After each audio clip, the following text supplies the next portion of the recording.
Oh, howdy all, grab yourself a drink. It is time for some Path of Exile 2 discussion. Welcome to the final day of teaser season. Today, we're going to be taking a quick recap of a video that I put out about a week ago going over what the meta was like just before 0.2.0. I did that video very deliberately because I knew that once the patch notes were out, we'd have a whole lot to discuss about it. This is going to be a what from the 0.1.0 meta is still alive and what is dead. I had a lot of fun writing an article for gaming strategy site Mobilytics, so I partner with, and that was about the builds related to Trampletoe. And here is that article on the screen. You can see there's a lot of words in it. It's dead, Dave. So let's talk about the most used uniques of 0.1.0. And for a recap, these were Ingenuity, Melting Maelstrom, Moroya Invictus, Hand of Wisdom in Action, Controlled Metamorphosis, Pillar of the Cage God, Temporalis, Ascendancies, Mohoxdal's Machination, and Trampletoe.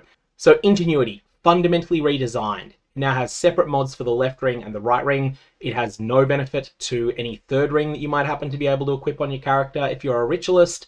And on top of that, it also has a bunch of new stats on it.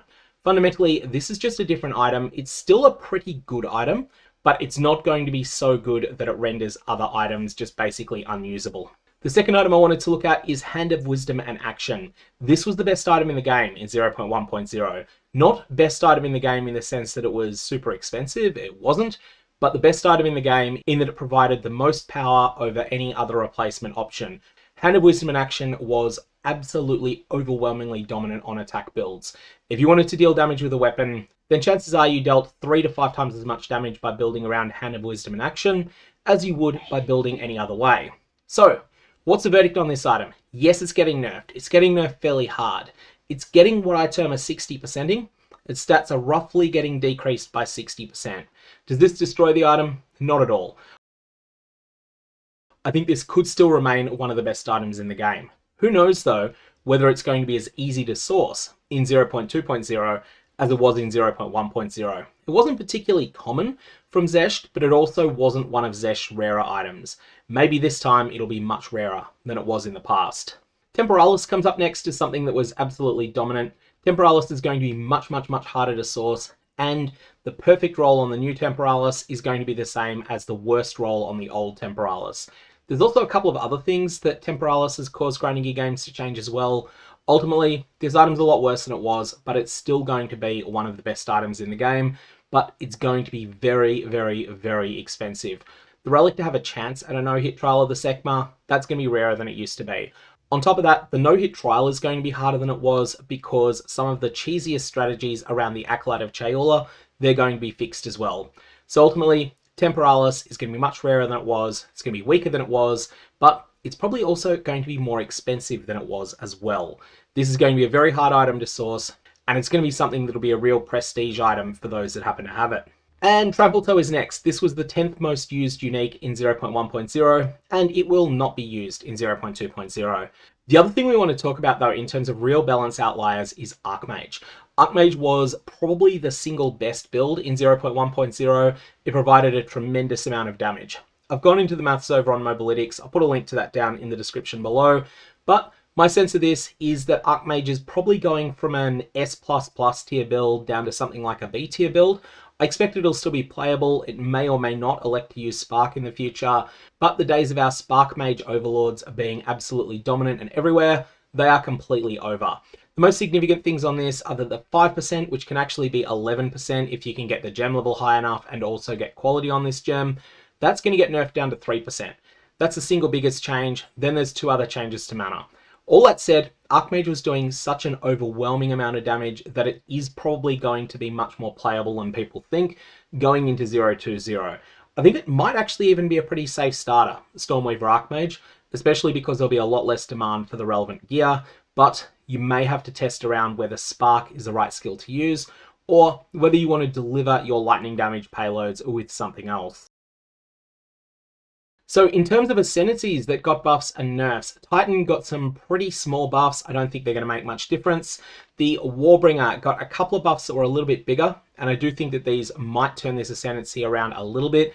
Not necessarily making it fantastic, but definitely making it better than it was. The Deadeye didn't really change very much. The Pathfinder had a number of nerfs to concoction skills. People have seen that there were a number of changes all over the place with concoctions, and they generally look to be positive changes, but The devil is in the details. The real devil is the loss of the ability to use Widow Hail and a quiver in conjunction with concoction skills. That ability has been removed, and as a result, the damage on these has gone down, down, down. I think this is likely to take concoction skills from this can be your primary skill tier down to maybe use this as something to supplement the rest of your character, but it's not something you're going to be using as your primary way of dealing damage anymore. The Pathfinder does have a few other tools in its kit though, so I do think it's something that might end up surviving reasonably well. Chronomancer, it got buffed. I'm just not convinced it's enough. It was in a terrible place, and I think it's gone from terrible to bad rather than terrible to reasonable. Stormweaver. Stormweaver has had some pretty substantial nerfs, but they're certainly not going to kill this Ascendancy at all. This is going to be probably the best general elemental spellcasting Ascendancy, with the Lich being something that's competitive if you're wanting to deal chaos damage. Ultimately, I think the Stormweaver is actually being underrated a bit at the moment. People are sleeping on this because it's been nerfed, but I think it's still going to be one of the best Ascendancies in the game. Witch Hunter is next. Witch Hunter is just getting a lot of little buffs that all multiply together. So firstly, crossbows. The base damage on crossbows seems to be going up by 40%. In practice, this isn't 40% damage because on an actual crossbow character, about 50% of your damage comes from your crossbows stats, and about 50% comes from the stats that are found on your gloves and your rings. This is assuming you're not using Hand of Wisdom in action. If you're using Hand of Wisdom in action, then the gulf is bigger than that. So getting a 40% increase to your crossbows stats, that's something akin to a 20% more multiplier to your damage. Now, at the same time, there have been some nerfs to grenade skills, and so that's likely to balance out on grenades. But on your direct crossbow attack skills, I think that ends up being quite a win for the Witch Hunter. The other thing that got a substantial buff is the concentration break mechanic. There's a node that you can take that grants essentially 24% more damage if you're able to focus fire an enemy from 100% down to 0%, and you're just constantly going plink, plink, plink, plink, plink at the enemy. Of course, if you're forced to retreat from the enemy for any period of time, then that is going to end up being less of a damage boost than that. That has been buffed substantially, and now it's going to be 32% more damage instead of 24%. So, there's a node that you were already considering taking on the Witch Hunter, and it's just gone from you do 124% damage to you do 132% damage. That's pretty substantial, another 6.5% or so buff. The Witch Hunter also got a buff to its Sorcery Ward ability, which is something that isn't that popular, but at least it is probably a more viable option now than it was.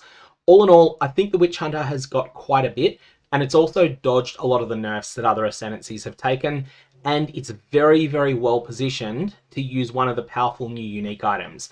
It is critical to point out, though, that the Deepest Tower is not quite as good as we thought it was when it was first spoiled.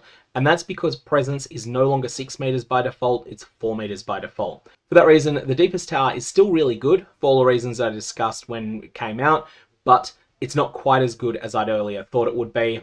It goes well on the Witch Hunter because the Witch Hunter is at the bottom of the passive tree, and as a result, it's well positioned to pick up some of those nodes that help you punish enemies that are on low life.